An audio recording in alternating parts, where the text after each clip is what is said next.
our channel Easy Mathematics for You. In today's class, we'll discuss about the relation between zeros and coefficients of a quadratic polynomial. किसी quadratic polynomial के zeros और उसके जो coefficients हैं उनके बीच में क्या relation होता है ये समझाने के लिए मैंने यहाँ एक quadratic polynomial लिखा है 2x square minus 8x plus 6। यहाँ आप x की डिफरेंट वैल्यूज़ पुट करके इस क्वाड्रेटिक पॉलिनॉमियल के ज़ीरोस फाइंड आउट कर सकते हैं। एक मेथड तो ये है और दूसरा इसके मिडिल टर्म को स्प्लिट करके भी आप ज़ीरोस फाइंड आउट कर सकते हैं। कैसे करेंगे कि मिडिल टर्म है यहाँ पर -8x, तो इस मिडिल टर्म को मुझे इस तरह से स्प्लिट करना है कि इसे मैं दो टर्म्स में स्प्लिट कर दूँ और जब मैं उन दोनों टर्म्स को ऐड करूँ तो मुझे सेम रिज़ल्ट मिले -8x। तो इसे मैंने स्प्लिट करा है -6x और -2x में। एक पॉइंट आपको और ध्यान में रखना है कि वो दो टर्म्स जिसमें हम इस मिडिल टर्म को स्प्लिट करेंगे उन दोनों का प्रोडक्ट होना चाहिए फर्स्ट टर्म और लास्ट टर्म के प्रोडक्ट के इक्वल। जैसे कि यहाँ फर्स्ट टर्म है 2x स्क्वायर और लास्ट है 6, तो दोनों को मैं मल्टीप्लाई करती हूँ तो मेरे पास आंसर आएगा 12x स्क्वायर। तो -6x लिया मैंने और -2x। अब मैंने माइनस का साइन क्यों लगाया, क्योंकि जब मैं इन दोनों को ऐड करूँगी तो माइनस माइनस प्लस हो जाएंगे, 6 और 2 8 और -8x मेरे पास आंसर आएगा। अगर मैं यहाँ प्लस में लेती +6 और +2 तो 8x तो मिल जाता मुझे, लेकिन नेगेटिव साइन नहीं मिलता, तो इसलिए मैंने दोनों में नेगेटिव साइन लिखा है। अब आप देखें फर्स्ट टू टर्म्स को देखें, 2x स्क्वायर और -6x, इसमें से हाईएस्ट कॉमन फैक्टर क्या है 2x, तो 2x मैंने ब्रैकेट के बाहर लिखा तो अंदर रहता है x-3। यही x-3 वाला जो ब्रैकेट है आप इसको आगे बढ़ाकर लिखें और जो लास्ट टू टर्म्स बची हैं -2x और +6, इसके अकॉर्डिंग यहाँ देख लें कि हाईएस्ट कॉमन फैक्टर क्या है, तो वो है यहाँ पर -2। फिर से देखिए मैं -2 कह रही हूँ, तो -2 मैंने इसलिए कहा है क्योंकि मुझे -2x चाहिए, तो जब तक मैं यहाँ पर माइनस का साइन नहीं लगाऊंगी तो तब तक इन दोनों का प्रोडक्ट माइनस में नहीं मिलेगा मुझे, तो -2 इसलिए लिखा। उसके बाद -2 और -3 को मल्टीप्लाई करके देखिए +6 आएगा, तो वो +6 ही चाहिए हमें, ठीक है।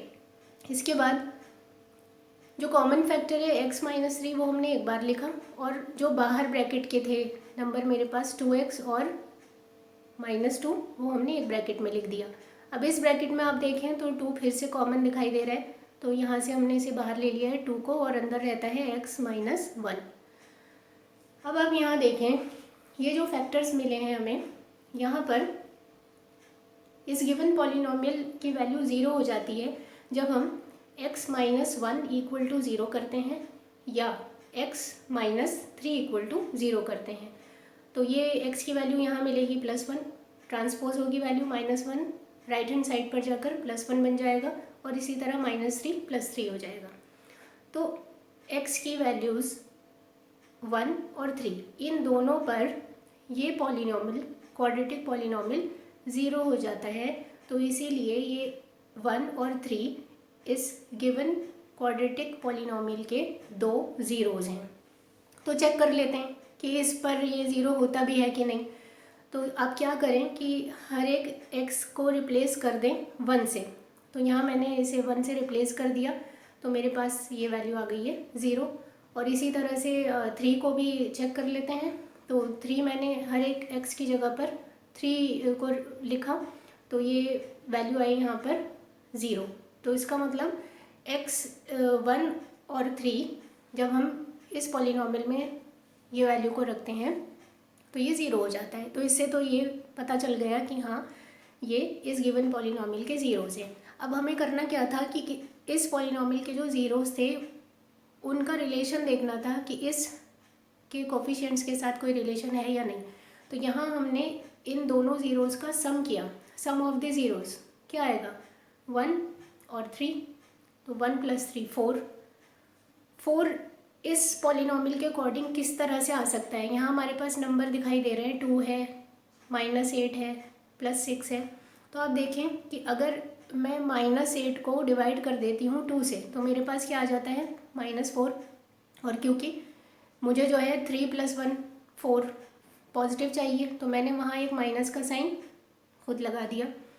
तो इस तरह से हमने देखा क्या रिलेशन बना सम ऑफ ज़ीरोज़ का, कि 8 को देखिए -8 क्या है, वहाँ मिडिल टर्म है, यानी कि वो क्या है, कोफिशिएंट ऑफ x है, x के साथ लगा हुआ है वो नंबर, और 2 क्या है, कोफिशिएंट ऑफ x स्क्वायर के साथ जो लगा है वो कोफिशिएंट ऑफ x स्क्वायर है।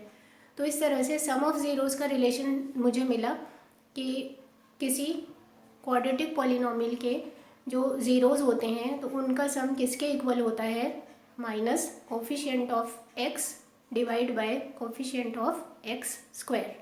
इसी तरह से हम प्रोडक्ट करते हैं, दोनों ज़ीरोज़ का प्रोडक्ट करते हैं, तो 1 × 3, 3 × 1 = 3 आएगा। तो 3 किस तरह से आ सकता है कि अगर मैं लास्ट टर्म को डिवाइड करती हूँ फर्स्ट टर्म से, तो उनके कोफिशिएंट्स को, तो 6 को मैंने डिवाइड करा है 2 से, 2 है वहाँ पर 2x², तो 2 से डिवाइड करा, तो 6 को 2 से डिवाइड करने पर आता है 3, जो कि इक्वल हो गया है प्रोडक्ट ऑफ ज़ीरोज़ के। तो 6 क्या है वहाँ पर, कांस्टेंट टर्म है, और 2 क्या है, कोफिशिएंट ऑफ x² है।